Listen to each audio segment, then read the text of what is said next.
pagi pemirsa, apa kabar Anda hari ini? Senang sekali kami dapat menjumpai Anda dalam Berita Papua. Saya Yuni Rumbarat bersama tim redaksi telah menyiapkan sejumlah berita menarik dan aktual untuk Anda. Berikut 3 berita utama kami.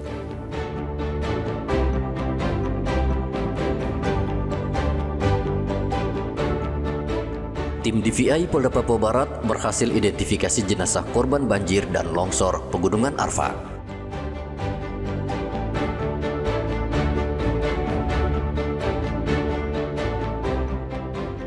Mencuri dan mencabuli anak pemilik kios, seorang polisi ditangkap di kota Jayapura.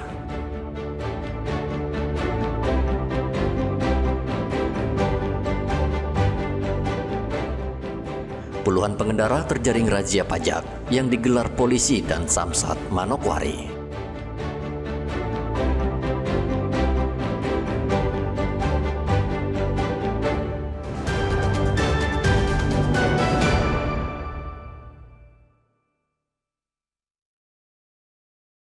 Tim Disaster Victim Identification Polda Papua Barat berhasil mengidentifikasi 5 jenazah korban banjir bandang yang melanda distrik Catubau, Pegunungan Arfak, Papua Barat. Kelima jenazah tersebut bernama Yosep Ermilianus Efrem, Porman Takaliumang, Okden Wote, Oce Takaliumang, dan Joni Rahawarin. Proses identifikasi dilakukan menyeluruh dengan menggunakan metode identifikasi primer dan sekunder, yakni mulai sidik jari, gigi, telinga, serta DNA.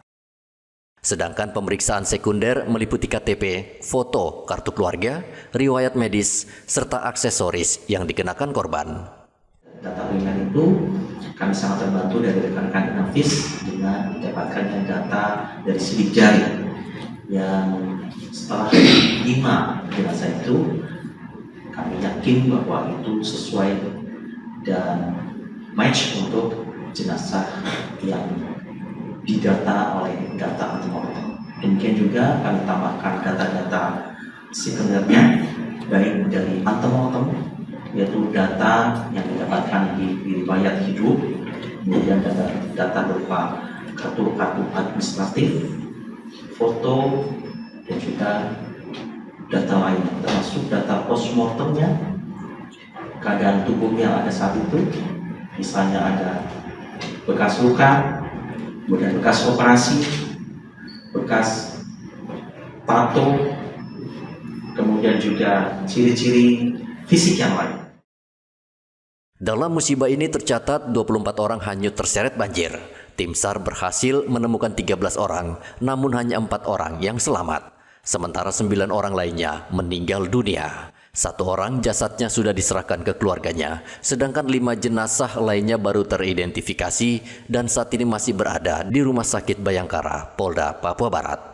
Kemarin sudah berhasil diidentifikasi semuanya. 1 atas nama Yosep Ermilianus Efrem, tempat tanggal lahir Katagoleng 5 Mei 2004, agama Katolik, pekerjaan petani, alamat Sika NTT. Kedua, Porman Takaliumang, tempat tanggal lahir Darat 4 Februari 1972, agama Kristen, pekerjaan nelayan, alamat Kelurahan Sereh 1, Kecamatan Lurang, Kabupaten Kepulauan Talaut, Provinsi Sulawesi Utara. Yang ketiga, Okden Wote, tempat tanggal lahir Nunu 20 Oktober 1986, agama Kristen, pekerjaan tidak ada, alamat Kepulauan Talaut. Yang keempat, Joni Rahawari, tempat tanggal lahir Wortahait 17 Juni 1985, agama Kristen, pekerjaan tidak ada, alamat Maluku Tenggara. Dan yang terakhir, Oce Takaliumang, tempat tanggal lahir Darat 15 Oktober 1980, agama Kristen, pekerjaan petani, alamat Kepulauan Talaut. Banjir dan longsor terjadi Sabtu pekan lalu. Pendulang emas yang tidur dikagetkan dengan banjir dan longsor, sehingga tidak sempat menyelamatkan diri. Edi melaporkan dari Manokwari, Papua Barat.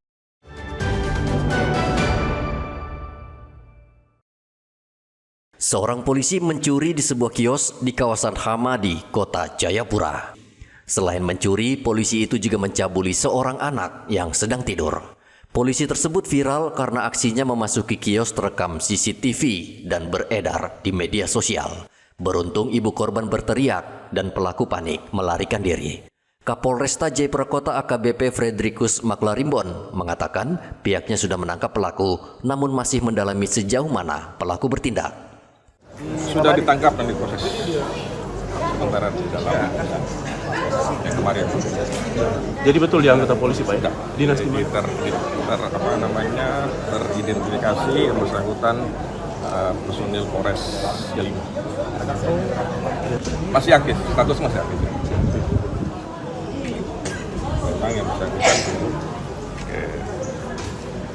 turut ke inisial AD. Ditangkap kapan? Ditangkap kemarin. Brigadir. Sementara itu Polres Merauke menanggapi viralnya media sosial yang menyebutkan pelaku adalah personel Polres Merauke.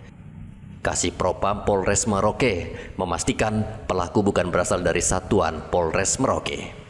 Dengan saat ini ada oknum anggota Polri yang bermasalah, yaitu TKP-nya sebenarnya Jayapura, dan saat ini viral bahwa anggota tersebut anggota Merauke. Itu tidak benar karena anggota tersebut sudah pindah dari Polres Merauke itu kurang lebih pada tahun 2018, yaitu zamannya Pak Kapolres Bahara Matpau. Sehingga anggota tersebut saat ini yaitu anggota Polres Yalimo, pangkatnya Bribtu. Nah, yang beredar itu kasus apa yang dilakukan itu di sana, Jayapura itu? Kalau kasus yang kita lihat ya itu cabul ya.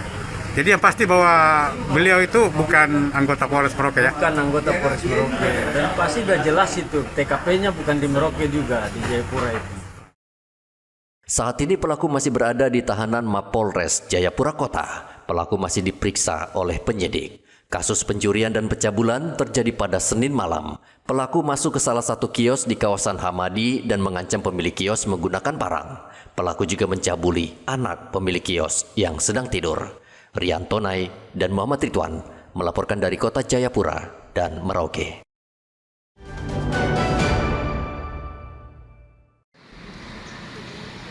Satlantas Polresta Manokwari bersama Bapenda Papua Barat dan Samsat Manokwari melakukan razia kendaraan roda 4 dan roda 2. Razia yang digelar di Jalan Wosi ini difokuskan kepada pengendara yang bandel membayar pajak.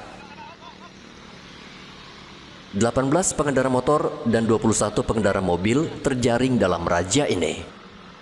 Kanit Patwal Satlantas Polresta Manokwari, Ibda Rahmat, mengatakan pengendara yang terjaring wajib membayar pajak di kantor Samsat.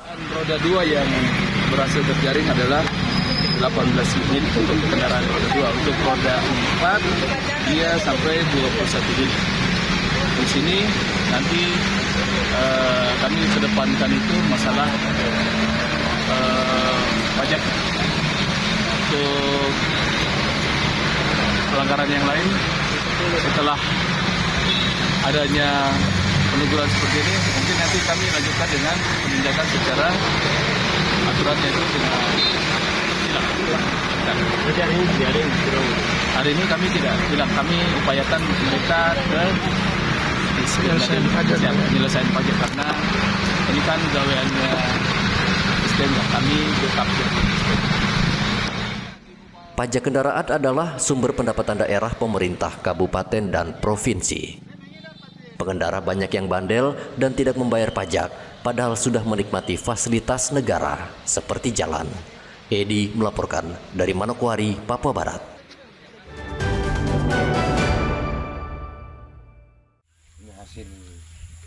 Kasus kematian akibat minuman keras di Merauke, Papua Selatan sangat tinggi. Tidak jarang pembunuhan terjadi karena pelaku sebelumnya menegak minuman keras lokal bernama Sopi. Polres Merauke kerap melakukan razia, namun peredaran miras lokal ini tidak pernah hilang. Sehingga upaya polisi ibarat menggarami air laut alias pekerjaan sia-sia.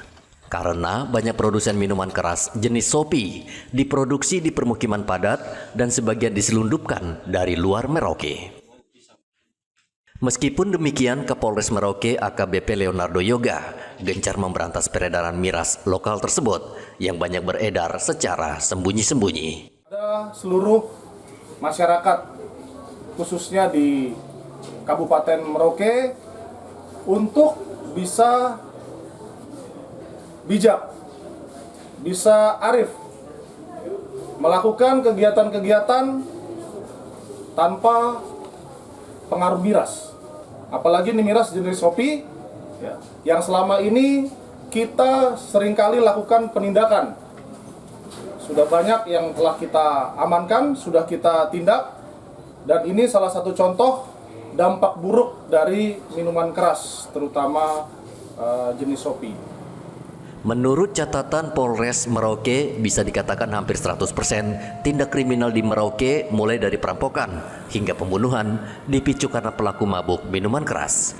Terakhir, kasus pengeroyokan hingga tewas terhadap seorang pemuda berusia 19 tahun bernama Segundus di Jalan Gemaripah, Distrik Merauke pada pekan lalu. Baik korban dan kedua pelaku sebelumnya sama-sama mabuk minuman keras. Muhammad Ridwan melaporkan dari Merauke, Papua Selatan.